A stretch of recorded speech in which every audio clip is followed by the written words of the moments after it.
I realized that I don't want to waste my life, Dean. I don't.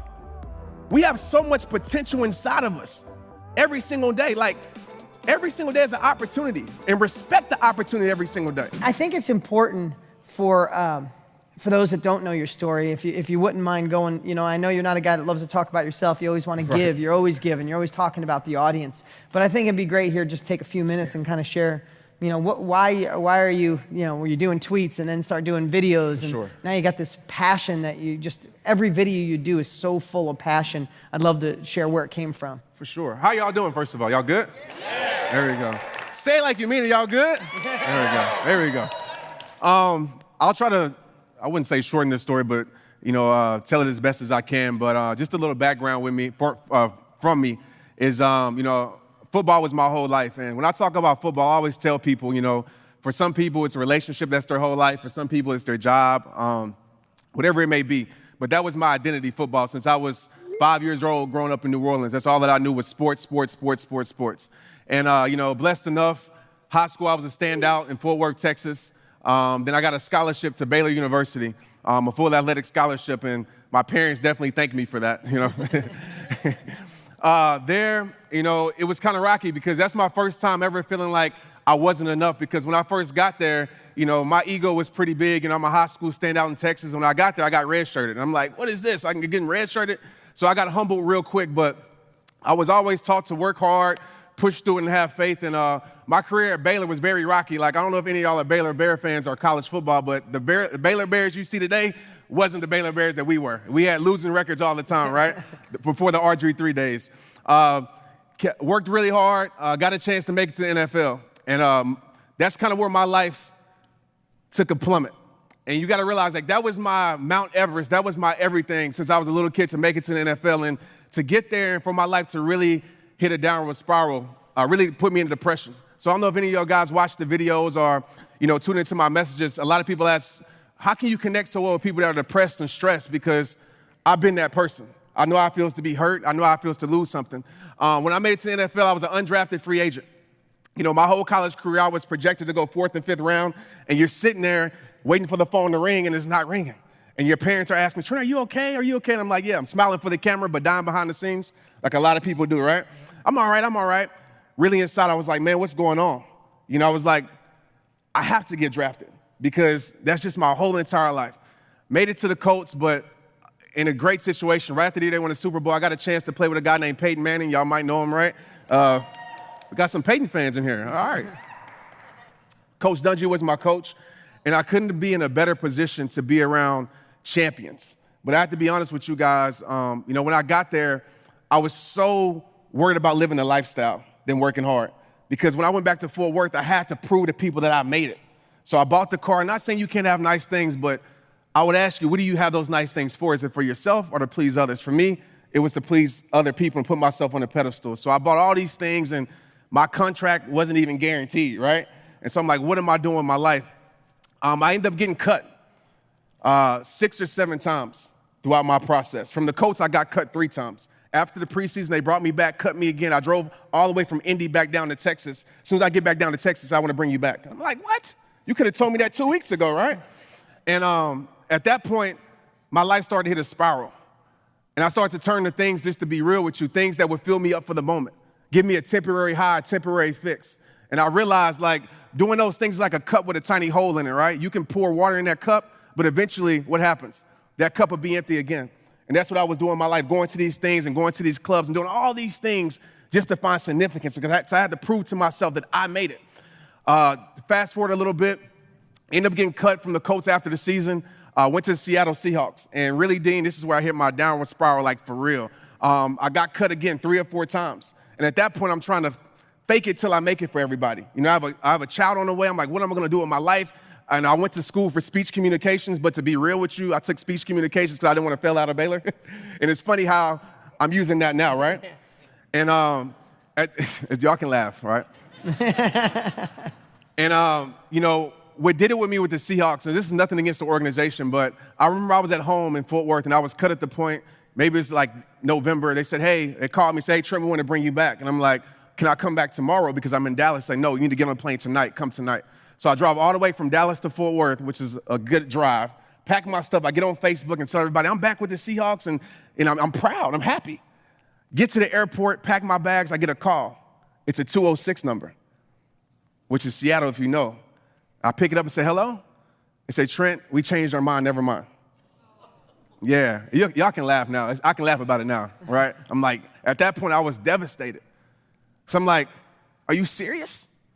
And so honestly, I didn't really care about living anymore at that point in my life. I went to the Redskins, and it was kind of the same thing, but I always tell people that my rock bottom saved my life. If it wasn't for I'm like thanking Dan Snyder and whoever was at the Seahawks at the time and the Colts, Bill Polian and all those guys for cutting me, because I wouldn't be doing what I'm doing now. So I hit my rock bottom, and I just told myself, I said I had a choice to make. And every single day, you got to realize this. Each and every one of you in here have a choice. You can either sink or you can swim. We all have struggles. Anybody perfect in here, right? We all have struggles. We all have problems. And so I had to make that choice, either sink or swim. And I decided at that moment, for my child, for my friend that committed suicide, that's a whole nother story. One of my best friends, he committed suicide. And I made a choice to say, you know what? I'm going to do something with my life. This is not the end of my life. This is just a chapter of it. This is not going to be my story. And so I started saying this thing called rehab time. And I never wanted to be a speaker, ever. Like, this is my biggest fear. My biggest fear, to stand in front of people and speak. So I never wanted to be a speaker. I never wanted to start a nonprofit organization. Honestly, I wanted to catch touchdown passes my whole life. So rehab time was getting my mind, my body, and soul right, but it was for myself. And as you see, as I start to share my journey and post it on Facebook and show people like, it's rehab time, and make these little videos for myself. These videos really wasn't to inspire anybody outside of Trent Shelton, honestly. That was it. But I realized something. We all have struggles. We all have struggles. Maybe not alike, but at the same time, they're still similar, right? And people start to take to these videos. And to make a long story short, these videos started spreading across the world, and people starting to share it. And I remember when I first got 100 shares, I was like, man, 100 shares on Facebook, I made it, right? I'm good. And now, it's all the way up to 1 million views. And it's never about the numbers, but the numbers show the growth in the process. How many lives you're affecting. Exactly. And that's how rehab time started in a short period of time. And, I'm just thankful that I realized football wasn't the end of my story. It was just a chapter. And I think so many times we get so lost in what we want to do, when it fails, we think that it's over. But sometimes I would say failure is when you quit. But if you use certain things as a teaching lesson, as a learning lesson to grow you and get better, if it wasn't for those times, I wouldn't be able to speak on stages across the world for 2 hours. If I wouldn't have went through all those things to help people. So your struggle, your quote unquote failure, it's always bigger than you. It's to help other people. Man, that's awesome. Is that a great story or what? Man, it's so good to have you here. And I got so many questions, and there's so many, Trent traveled around the country. How many cities did you go to? 36? 32 last year. He did 32 cities last year, just literally telling people on Facebook he's doing an event, pretty much sold out all these events just through his following on Facebook, which I thought was amazing. And that's why I want to help get his message out to the world. So, it doesn't matter whether it's real estate, life, relationships, the foundational pieces that allow people to live a fulfilled life. The more you learn, the more you realize how narrow that field is, right? And we were talking in here yesterday and the day before, we had some great people up talking about, picking a swimming lane. Like, so many times in life, we have so many things going on. We have opportunity overload, and we're dabbling in all these pieces. So I guess listening to you, and there's so many different ways I can go with questions, but listening to you, you said something that the first time you told me, we were at lunch, but it just is impactful now, is you realized that football was a chapter of your book. It wasn't your whole book. It wasn't your whole life story. Saying that, you kind of blew through, when you were down and then you came back up. But still, you had to go through that journey. When was it, and what helped you realize that that was just a chapter? Because now it's easy to say, right? But when you were going through it, thinking about not wanting to live or not sure what you had, or turn into, things that just filled you for a moment, what do you think were those things that inspired you to keep going? Man, that's a super hard question. I'm glad you asked it. I will at least touch on this to say the moment I realized that this was my purpose, because for me, I wasn't sure about it. And for so long, I was still holding on to what I knew I should let go of. Even when I started speaking, I still in the back of my mind wanted to go back to football. And the moment that really changed my life, honestly, it's 2 moments actually, that really made me realize I had my very first speaking engagement, I'll call it. It's very big. It's at a church in Dallas, 500 kids. 5,000 kids. And my friend Jonathan Evans, Dr. Tony Evans is his dad, and he asked me to come speak at his church. And at that moment, I'm like, you want me to speak? About what? And I'm just like, you know me, like I'm an introvert outside of, me, at the time I was trying to be a rapper, just being honest with you. Outside of that, I'm an introvert. I love to think. And he's like, Trent, I see something in you don't see in yourself. And when I heard those words, it sparked something. I'm like, well, what do you see? And he just smiled. He said, just come speak. He's like, when I talk to you, Trent, you have something about you that it's a gift, and you don't even realize it yet. I'm like, all right, cool. And he was like, he asked me this question. I guess this is like the man thing to get me to come speak. He was like, what, are you scared or something? And I'm like, no, I'm not scared. But really, I was like shaking in my boots, right? I'm like, no, I'm not scared, right? And he was like, I was like, well, let me get some things understood first. And this is just a funny story to transfer me transferring to my speaking career. So I said, let me get a few things first, because I'm not just going to jump in full-fledged and not know what I'm getting myself into. So I said, okay, Jonathan, let me get these things understood. So first of all, who am I speaking to, right? And he said, you're speaking to teenagers.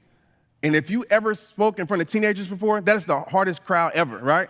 They on their cell phones, make you feel like you're the most uninteresting, boring person in the world. As a speaker, I'm like, I cannot sign myself up for that in my first speaking engagement. And so he's like, what, you scared? And I'm like, okay, here you go with this one again. I'm scared, all right? I said, no, I'm not scared. He's like, I see something you don't see in yourself. I said, okay, teenager. I said, it couldn't be that bad. I can go up there, I can talk about football. They relate to it. I said, okay, well, how many? And I already told you guys, he was like, 5,000. I'm like, 5,000? So my very first time, teenagers and 5,000 kids, you want me to go speak in front of that? And he's like, what? You scared? And I'm just like, dawg, this is not gonna keep, like, you can't keep using this on me, right? And I was like, no, I'm not scared. And I said, okay, fine, 5,000. I said, maybe I can go speak for like 2 minutes, because at that time, I started to make the videos, right? But they were like rehab-ish videos, right?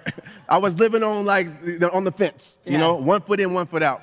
And so I was making those videos, and he said, well, you're only gonna speak for 5 minutes. And I'm like, 5 minutes? That's too long. I was like, you've seen the videos. I only make 2-minute videos. That's all I got in me, right? That's all I got, 2 minutes. And he was like, what? You scared? I was like, all right, fine, I'll go do it. And to make that long story short, I went there, and I was supposed to report back to Arena Football the next day. But I told my coach, I said, I have to do the speaking engagement. Can I come to New Orleans the next day? He said, fine. So I get on stage, and at that point, I knew it was something bigger for my life. I get on stage, and he sees me backstage, and he cracks the most corniest jokes. He's like, I'm just trying to loosen you up, man. I get on there, and I've never to this day seen a room full of people stay engaged to my speech like that. The kids were just looking at me like, and after they asked me all these questions about life, and I'm like, I'm not there yet. But I called my coach immediately. And you gotta realize, this is how I pay my bills. I want y'all to get this. Like, this is how I took care of my family. So it wasn't like I had a lot of stuff set up for rehab time. This is really stepping out on faith and saying, I'm burning the bridge, so I have no choice but to move forward. And sometimes in life, you have to do that, right? Mm-hmm. So I called the coach and said, I'm not coming. He said, well, what are you gonna do? I said, well, I'm gonna be a speaker. He said, click. He hung up on me, right? And so now he actually hit me not too long ago. He's like, I love your videos, you're right? Yeah. And so then I had to make 2 more calls that were very tough. My coach and I was just like, man, this is not going good. I said, I had to, with my faith, with God, I had a deal with God. I was like, hey, I need to go 3 out of 3. Like, if you're not going to 3 out of 3, I'm going back to football. So I was 0 for 1, right, with him. I called my friends that I thought would understand. My boy Corey's here. He understood. But a lot of my friends, they said, you're crazy. You're going to leave this lifestyle, all of this for that, to be a speaker? That is stupid. And I want you to understand something. When you have and you guys know this, when you have a big vision, a big dream, something like that, a lot of people are not going to get it. But it's your vision. It's not for everybody to understand that. And the people that tell you what you can't do, those will be the same people once you do it, that'll be like, I told you can do it, right? The whole time, right? The whole time. But you got to realize that. And that's the thing that I told myself. I said, no matter what, I'm not letting anybody talk me out of my greatness. So many times we let social media, all these people talk us out of our greatness. So I made up my mind at that moment. I told my friends, look, okay, cool. And I realized who my true friends were. Because my circle we can talk about this in a little, my circle went from this, it was so small, my circle turned from a circle to a dot, honestly. It was tiny, right? And then the last call I had to make was to my parents. And that was hard for me because my dad, he supports me in anything, my mom, but they were so proud. Oh, my son plays for the NFL, and I made up in my mind, we create these stories, right? Yeah. As y'all know. And I created this story that my parents only love me because I play sports, which is totally untrue. And so when I called them, I was praying my dad answered the phone. I was praying, my dad answered the phone. And actually my mom did, and I was like, I got my mom, man. Like I want to talk to my dad, he's a lot easier to talk to. And my mom, she picked up the phone and said, hello. She said, how did it go? I said, Mom, it went great, but I just want to tell you I'm through with football. That's how I sounded on the phone. I'm like, hello? Numbers are still going, so I know she's still on the phone. And she said, okay. She said, well, what you gonna do? And I said, rehab time. And she said, okay, like, do you have a plan? I said, nah. I said, my only plan is to keep moving forward no matter what and to give my all every single day. And she got quiet and she said, baby, you know what? Whatever it is you wanna do, I'll support you. And from that moment on, rehab time grew. It grew, it grew, it grew, and it grew because I made a decision. And once I saw that and the reaction from people, I mean, you've seen Zariah, the little girl, to get a 5-year-old little girl watch a video, and that's the other moment that really let me know this is my purpose. Not just a dream, but a purpose, you know? And a purpose is, you know, I always say sometimes dreams and purposes are together, but my dream was football. But this is my purpose, something that fills me up no matter how much money, doesn't matter how many people in the room, like this really fills me up regardless. And to see a 4-year-old, 5-year-old little girl get my message and tell her mom in the video she needs to watch this. I said, okay. It's an amazing video. I'm doing something special right now. And I was like, this is what I'm supposed to do. And ever since then, man, I dedicated my life, like signed up forever for it. It wasn't just a thought or idea saying, oh, maybe I should do this. I signed up forever. And I'll never quit. Well, you're doing an amazing job, man. You're doing an amazing job. Thank you. Yeah. And so there's people out here facing that same thought process of burning the boat. Right. Like, and I know you talked about purpose, and we talk about a lot of the terminology I use is find your why, right? Finding your why, finding your purpose. Yeah. So what encouragement or what have you shared with people in the past or when you go up on stage on how to have the courage to burn the boat?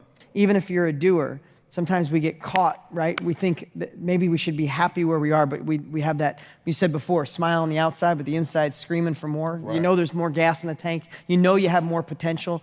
But how do you make that decision, or what helped you make that decision just to burn the boat? Or better, what have you shared on the results of when you finally burn the boat? Right. Well, one thing that I like to talk about, Dean, and I'll try to break it down a little bit. Well, now I call it, championship mode. And for me, with me relating to sports, I always had the need, the desire, should I say, to win championships in my life. To play in a championship game. I don't know if any of y'all ever played in a championship game or whatever your championship may be, like an awesome day at work, right? And I've always been attracted to how you don't need to get yourself psyched up for that, right? It's hard to sleep. Like you want to do whatever it is that you can to make sure that you win your championship. And so I told myself at that time that my championship honestly was going to be rehab time. And so just to break it down a little bit, I might go all over the place, so please bear with me with this. But you talked about something that I would like to touch on, even with your why, right? And a lot of people, honestly, when you ask, and I'm sure y'all do in here because y'all are great people, but at one point I didn't know my why. You know what I'm saying? And it's like, I realized the magnet, I call it a magnet that pulls me back, right? You have magnets in your life. You have something that can pull you forward and something that can pull you back. And so I realized that all my magnets in my life were pulling me back. And so when I talk about friendships, and I'm not trying to end any friendships in here or whatever, right? But when I talk about friendships, I had to realize that had to help me cut off the bridge because mindsets are very contagious. And for me, that was the big thing. The people that were around me, right? They couldn't see bigger. They couldn't dream bigger. They wanted to be just the man in the city, like in Fort Worth. That's all that they saw. And so for me, I was living that. Like I wanted just to be successful in Fort Worth, and that was it. So I always hit that ceiling that I couldn't go anymore. So I wanted to get around people that can push me outside of my comfort zone. Period. And those people, honestly, were people I didn't know. No. I started picking up books, watch Tony Robbins, watch a lot of people I got around. Dean now. And those people pushed me outside of my comfort zone. So I realized that I have to change my circle. And when my circle got smaller, my vision got clearer. I want y'all to understand that. A lot of times we think it's about having such a big team, and that's awesome if you can, if you have everybody on the same page. For my life, speaking about for me, my circle was huge, but I had so much drama, so much gossip. But when I lost certain things out of my life, and really I think sometimes the best way to add is to subtract, especially in certain things in your life. And my life changed, honestly, Dean, because my mindset changed. And so now I started to be around different people. I saw new visions. I saw new passion, new goals, and that pushed me outside of my comfort zone. My why, right? My why was my family, my son.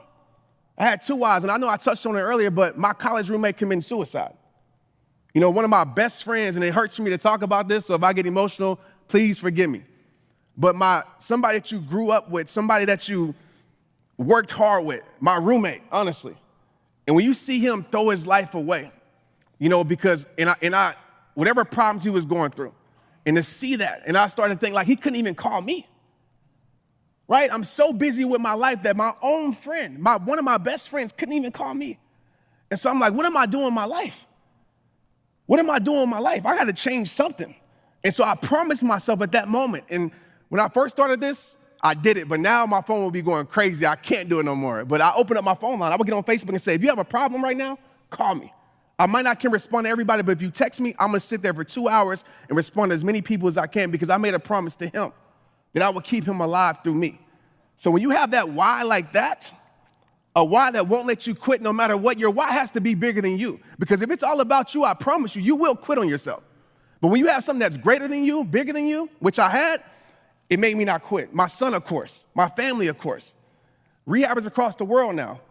Those are my why. I always say strong why, strong action. Weak why, weak action. I got to hike Camelback. Anybody hike Camelback before? Right? Exactly. He said it right? Woo, right? And I always like to use this as an analogy because you see, and it's not for everybody, so I'm not judging anybody. But I love working out because, and I'll be honest, I just did it with Dean 4 months ago and I didn't make it to the top. I was out of shape, and just being real with you. And at that moment, I said, you know what? I got to get my life right and get in championship mode. But sometimes working out, I love it because it shows one's mindset, right? And when you have a strong why, people ask, why don't I quit when I hike Camelback or do all these things? Why do I'm always in championship mode? Because I know passion, potential, progression is very contagious in your life. If you quit on something, if you quit on even just working out,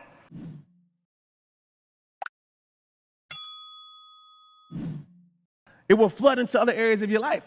And so that why built in me into every single area of my life. And so when I live this championship mode, it's not just about me being excited, but being a champion father, being a champion friend, being a champion speaker, everything I do because, you know, my grandma just passed away last night. And it made me realize something, honestly, and it's okay, she lived a great life. And she always told me this, she said, Trent, no matter what you do, give your all into everything that you do. And I realized that I don't want to waste my life, Dean, I don't. We have so much potential inside of us every single day. Like, every single day is an opportunity, and respect the opportunity every single day. And I know we have bad days, we have ups and downs, but what are you doing every single day? When I leave this earth, these are things that I think about. I don't want to go to that grave with incomplete. I want to make sure I give all of me every single day. So those whys really push me forward and really push me to be in championship mode and help lives every single day. Dude, is this guy amazing or what?